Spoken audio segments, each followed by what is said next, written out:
Guys, welcome again sa ating unboxing vlog.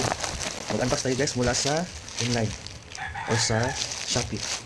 Mula ito sa Shopee guys. Ito yung pinorder natin na t-shirt na Soda Pop.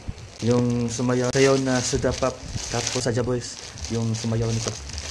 Sabihin tayo guys. Ito yung ma-design na Saja Boys. So mag-open na tayo guys. Let's go.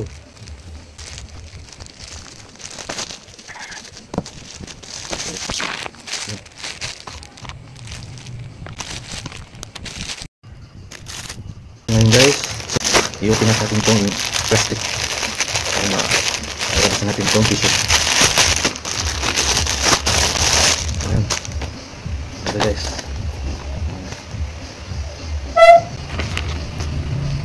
Ayan. Oh, ganda. Tapos ito guys, wala siyang design. Itong binili natin guys, ang size nito ay itong binili natin guys ay double XL para hindi siya masikip pag isinuot natin guys at hindi rin siya mainit isuot, yung maluwag lang sa atin. Yung malaki na to guys. So guys, isusuot na natin to. Let's go guys. Medyo sticky na siya kasi bagong deliver lang. Ayan. Ayan.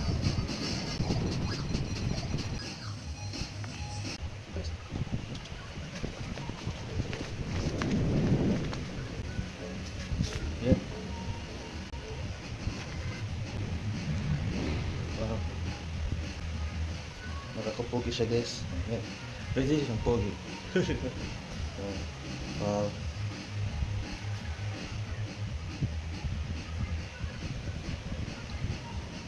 May iba't ibang sizes na rin to guys. May small, medium, large, may XL, may double XL at meron ding plus size para doon sa mga matataba. Guys, ganda nito guys. Silang apat yung lima. Si Johnny, ito yung sa iba pa. Pinatay na yan pero mabubuhay pa yan sa season 2. Ang ganda. So yan guys, tapos na tayo mag-unbox ng ating binili mula sa Shopee. Ito yung Soda Pop na t-shirt, Saja Boys. So guys, bili na kayo sa aking Shopee para makabili na kayo dito na t-shirt mula sa Shopee. Meron ng Huntrix at iba pang design mula sa Shopee. Katulad nito guys, nakabili na tayo guys. Very affordable na siya guys. So punta na kayo doon sa Shopee ko at bumili na. So guys, thank you for watching my unboxing vlog. Bye bye.